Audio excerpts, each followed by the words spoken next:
오늘 우리에게 주시는 하나님 말씀은 로마서 3장 19절에서 26절까지 말씀입니다. 로마서 3장 19절에서 26절까지 말씀입니다. 신약성경 243페이지쯤에 있습니다. 우리가 알거니와 물은 율법이 말하는 바는 율법 아래에 있는 자들에게 말하는 것이니 이는 모든 입을 막고 온 세상으로 하나님의 심판 아래에 있게 하려 함이라.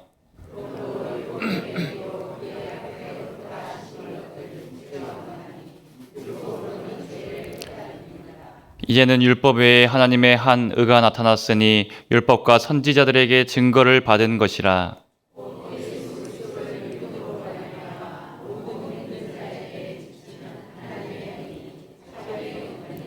모든 사람이 죄를 범하였음에 하나님의 영광에 이르지 못하더니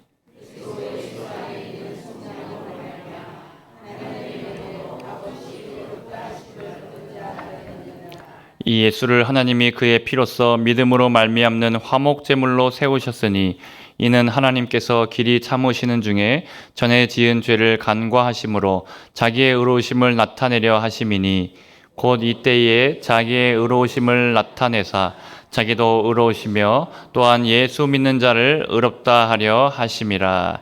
아멘. 할렐루야. 예, 우리 수요 기도에 나오신 여러분들을 주님의 이름으로 환영하고 축복합니다. 먼저 광고를 드리면 이번 주 온가족 금요 기도회가 이번 주 금요일에 있습니다. 8시 50분부터 시작하죠. 그래서 우리 자녀들은 7시까지 카페로 오면은 장립 집사님들께서 또 치킨과 또 맛있는 것들을 이렇게 제공해 주십니다.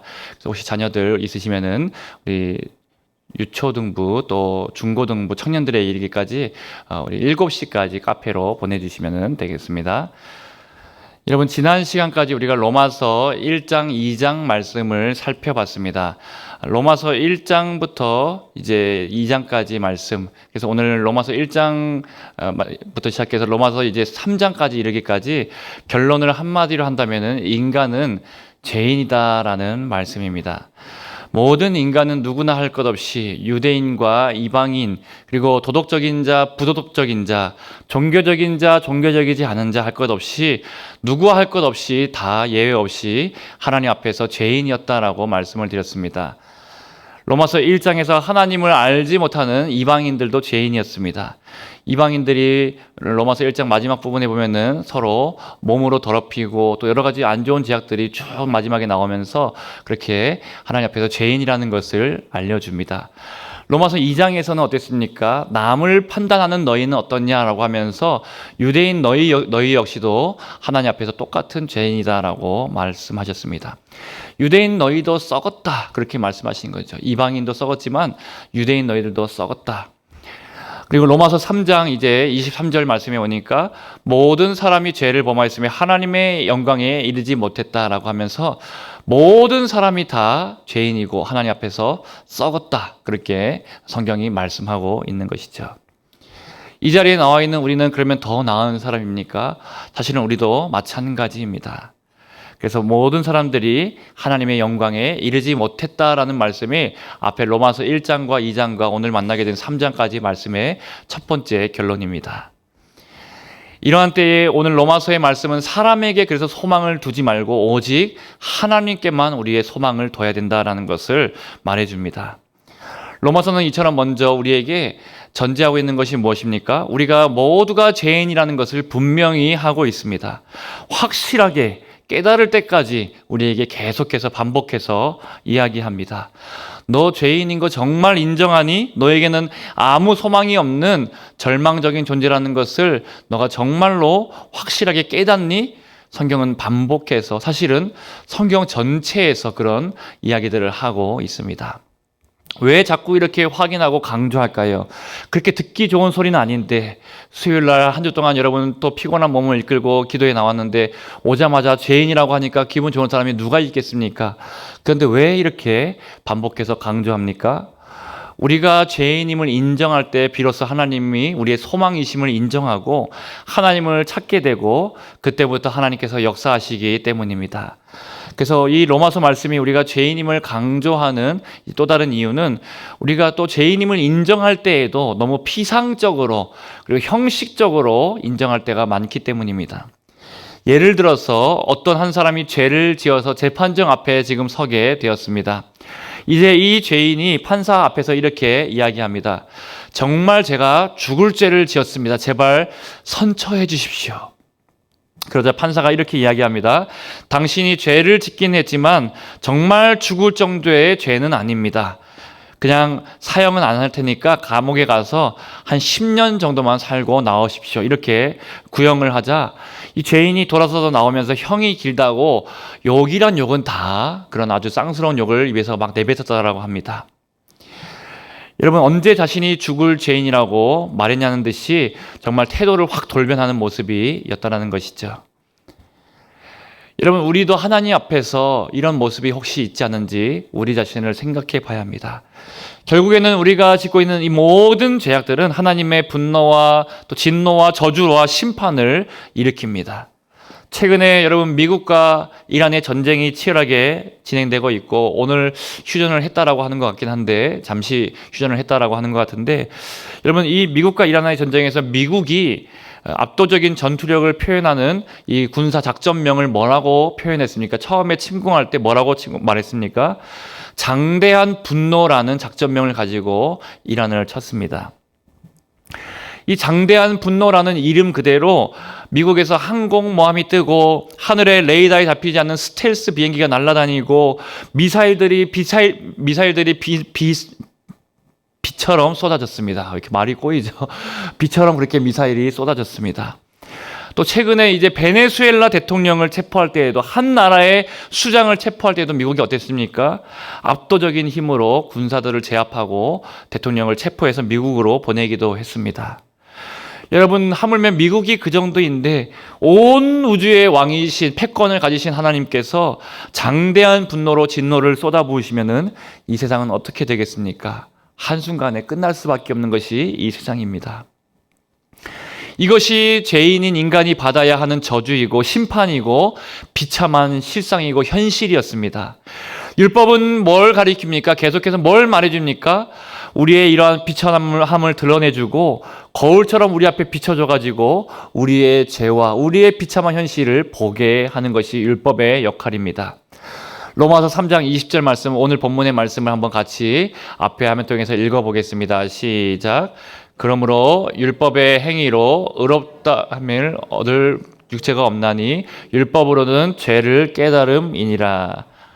여러분, 율법을 통해서 깨닫게 되는 것은 무엇입니까? 우리의 죄를 깨닫고 우리의 행동으로는 우리의 행위로는 의롭다 얻을 육체가 아무도 없다라는 것을 깨달을 뿐이다라고 율법의 역할을 말해줬습니다. 그렇다면 여러분, 우리에게 소망은 무엇입니까? 우리 스스로는 우리의 죄의 문제들을 해결할 수 없고 영원한 저주와 심판과 장대한 분노를 다 받아야 되는데 우리에게 유일한 소망은 무엇입니까?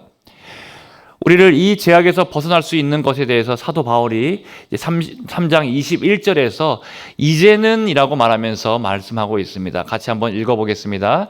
이제는 율법 외에 이 말씀에 보니까 이제는 이라고 하면서 과거와는 다른 앞의 말씀들과는 다른 이제 뭔가 전환점의 역사들이 이제 시작되었다라는 것을 보여주고 있습니다.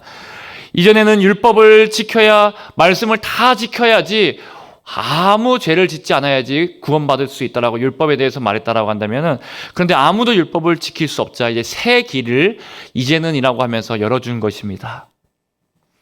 그래서 이제는이라는 말은 성경 전체에서 나타난 말 중에서 가장 놀랍고 또 가장 은혜로운 말이다라고 말하는 사람들도 있습니다. 여러분, 그러면 율법 외에 나타난 하나님의 한 의가 도대체 무엇인가? 이 의에 대해서는 제가 자주 이제 설명을 드렸습니다. 쉽게 말씀을 드렸는데 의가 하나님의 나타난 의가 뭐라고 말씀을 드렸습니까? 뭐가 의라고 말씀을 드렸습니까? 누가 그래도 이렇게 말씀해 주셔가지고 참 감사합니다. 하나님과의 올바른 관계가 회복된 것을 쉽게 그렇게 설명할 수 있다라고 말씀을 드렸습니다. 여러분, 하나님께서 그 나타난 의, 하나님의 한 의가 나타났다고 말했는데, 이것은 예수님을 통해서 하나님과 우리와의 관계를 회복시켜 주셨다는 것을 이야기합니다. 로마서 3장 24절 25절 말씀도 이어서 같이 한번 읽어보겠습니다. 그리스도 예수 안에 있는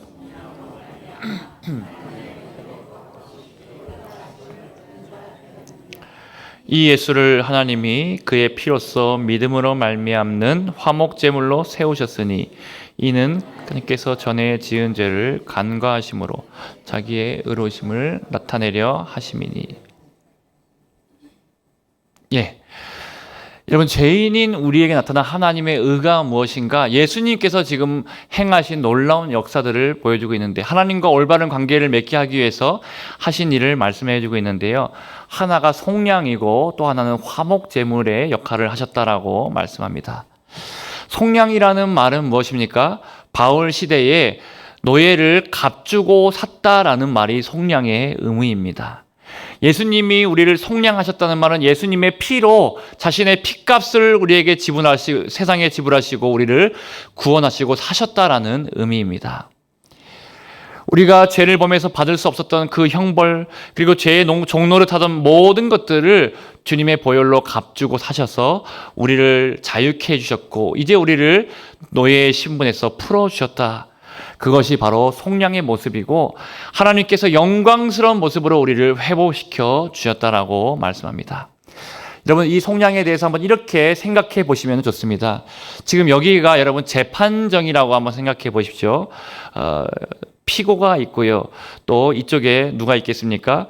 우리를 참소하는 마귀가 검사로 이렇게 서 있다 생각해 보십시오. 그리고 하나님께서 재판장이 되셔서 이 자리에 서 있습니다. 재판장이 말합니다. 검사, 피고에 대해서 한번 이야기해 보십시오. 그러면 여러분, 이제 마귀가 검사가 되어가지고 우리를 참소합니다. 이 마검사가 율법 조항들을 쫙 펴가지고 하나하나 읊조리면서 우리가 언제 어떤 죄를 지었는지, 어떤 잘못을 하나님 앞에 범했는지 하나하나 고발하기 시작합니다. 그러자 재판장이 묻습니다. 사실입니까? 그러면 피고인인 우리는 뭐라고 말합니까? 부인할 수가 없죠. 다 녹화되어 있고 다 하나님이 보여주시는데 부인할 수가 없습니다. 맞습니다라고 할 수밖에 없습니다. 이제 옆에 있던 또 마검사 누군지 아시죠? 마귀라는 검사가 계속해서 하나님의 법에 근거해서 이런저런 잘못을 졌기 때문에 이 피고의 죄는 유죄이고 하나님의 심판과 영원한 형벌을 마땅히 받아야 된다라고 그렇게 선고해달라고 주장합니다. 여러분, 피고인 우리는 어떻습니까? 그 말을 들으니까 이제 끝났구나라는 생각이 듭니다. 그런데 여러분, 바로 그때 우리 옆에 서 있던 우리의 변호사이신 예수님께서 말합니다. 재판장님, 제가 변호사로서 한 말씀을 드리겠습니다. 지금 검사가 이야기한 것 다 사실입니다. 그런데 중요한 것은 바로 저 잘못 때문에 받아야 되는 모든 형벌을 제가 다 담당했습니다. 제가 다 대신 십자가에서 지고 피 흘려 죽었습니다. 저 사람의 모든 죄, 그리고 모든 죄 때문에 받아야 될 형벌을 제가 다 제 피값으로 담당했습니다. 저 사람은 지금 나를 구세주와 또 주인으로 믿고 의지하는 사람입니다. 이렇게 변호이신 예수님이 변호해 줍니다. 그러자 하나님 아버지께서 뭐라고 판결하십니까? 이 재판의 마지막에 비록 이 사람은 죄인이지만 예수 그리스도를 통해서 받아야 될 모든 죄값을 이미 지불했기 때문에 당신은 무죄입니다라고 땅땅땅 이렇게 선언해 주는 것이죠.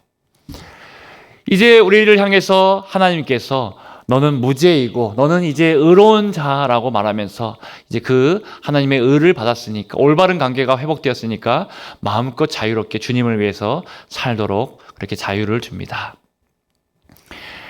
여러분, 우리가 하나님 앞에서 의롭다 하심을 받을 수 있는 것은 우리가 완벽한 삶을 살아서가 아닙니다. 율법을 다 지켜서가 아닙니다. 바로 예수님께서 우리의 의가 되어주셔서 하나님과 올바른 관계를 회복시켜 주시기 위해서 십자가에서 흘리신 그 보혈의 값으로 우리의 모든 죄의 값을 대신 지불해 주셨기 때문입니다. 그 예수님을 통해서 우리는 하나님 앞에 의롭다 하심을 얻은 자가 된 줄로 믿으실 수 있기를 축복합니다.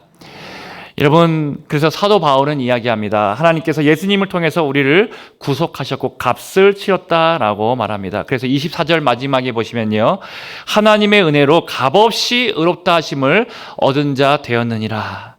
예수님이 값을 지불하셨기 때문에 값없이 이제 우리는 의롭다 하심을 얻은 자 되었다. 죄에게, 사탄에게, 세상에게 또 이 심판 앞에서 우리가 값을 지불할 필요가 없고 예수님이 이미 다 지불해 주셨다라고, 이제 우리는 의롭게 되었다라고 말해주고 있습니다.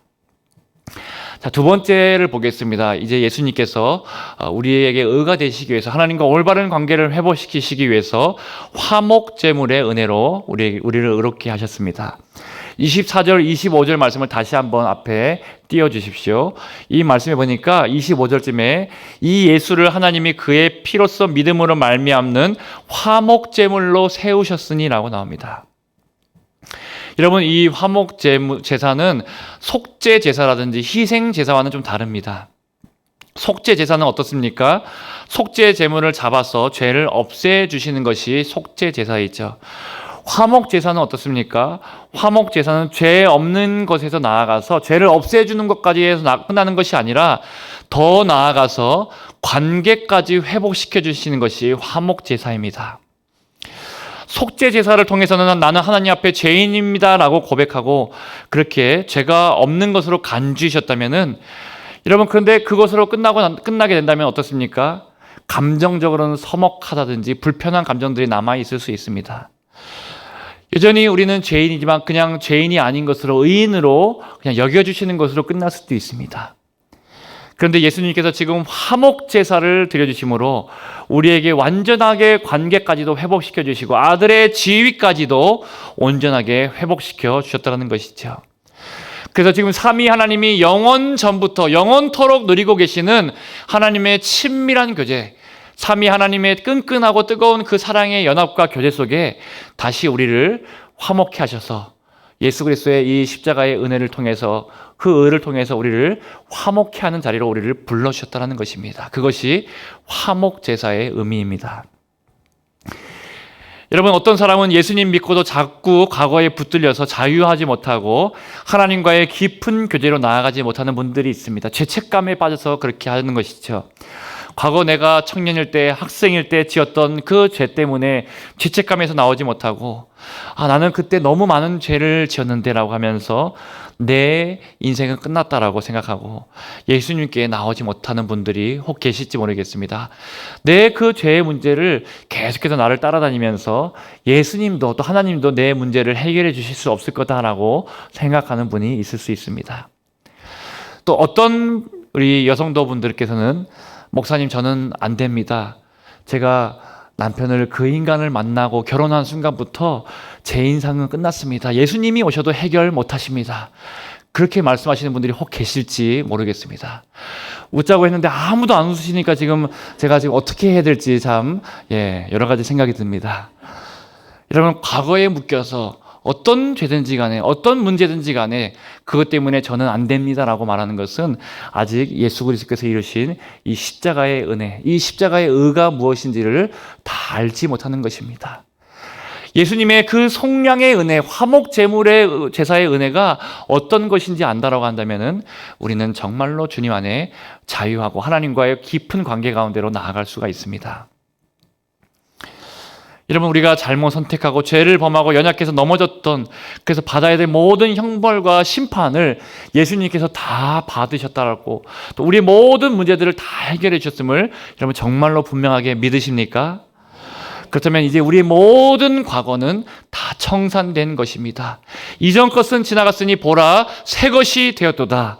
여러분, 이것만큼 기쁜 소식이 없습니다. 예수님은 우리의 얼룩졌던 과거를 이제는 하나님의 아름다운 작품으로 바꿔 주셨다는 것이죠. 그것이 오늘 로마서 3장에서 말하는 이제는에 나오는 이 십자가의 은혜, 하나님의 의를 통해서 이루신 놀라운 역사입니다. 나의 모든 실패까지도 그 조각들을 다 삼으셔서 아름다운 하나님의 작품으로, 그것들이 다 하나하나 맞춰져서 퍼즐로 맞춰져서 아름다운 작품들이 완성되도록 하셨다는 것입니다. 여러분, 우리는 죄로 수치가 또 모순과 실패가 부패 때문에 부끄러운 모습들이 우리 안에 여전히 떠오르고 생각날 때가 있습니다. 그런데 우리와 하나님 사이에 누가 있는가? 중보자이신 예수님이 늘 계시다라는 것을 기억하십시오. 하나님께서는 그래서 우리를 바라보실 때 그냥 바라보시는 것이 아니라 우리 예수님을 통해서 우리를 바라봐 주십니다. 여전히 우리는 지금도 부족하고 연약하고 죄인이고 하나님 앞에 원수처럼 살 때도 있다고 하더라도 예수님을 통과해서 우리를 바라봐 주시고 너는 죄인이 아니고 의인이라고 선언해 주시고 또 하나님께서 우리를 늘 사랑의 눈으로 화목케 하셨으니까 사랑의 눈으로 바라봐 주신다는 것이죠. 여전히 우리는 부족하고 실수하고 실패하지만 주님은 한 번도 변함없이 그렇게 사랑의 눈으로 우리를 바라봐 주십니다.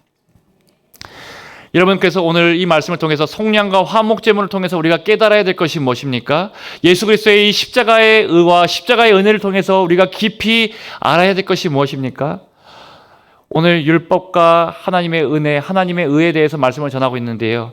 여러분, 율법을 통해서 먼저 내 죄가 얼마나 큰지, 예수님께서 내 죄 때문에 십자가로 죽으셔야 할 만큼 내 죄가 크다라는 것을 먼저 깨닫고, 그러면서 동시에 나를 얼마나 주님께서 존귀하게 여기시고 귀하게 여기시는가, 그것을 깨달아야 합니다. 주님께서는 모든 값을 지불하셔서라도, 자신의 생명을 내어주셔서라도 하나님과의 관계를 회복시키시기 위해서 그 정도로 나를 귀하게 여기시는 분이 우리 하나님이시라는 것을 깨달을 수 있는 저와 여러분들 되시기를 축복합니다. 여러분, 여전히 내 안에 더럽고 추악한 죄가 떠오른다라고 한다면은 예수 그리스도의 보혈을 묵상해 보십시오. 오늘 로마서 3장 24절 25절에 다시 한번 띄워주시면 그리스도 예수의 피에 대해서도 나오는데요.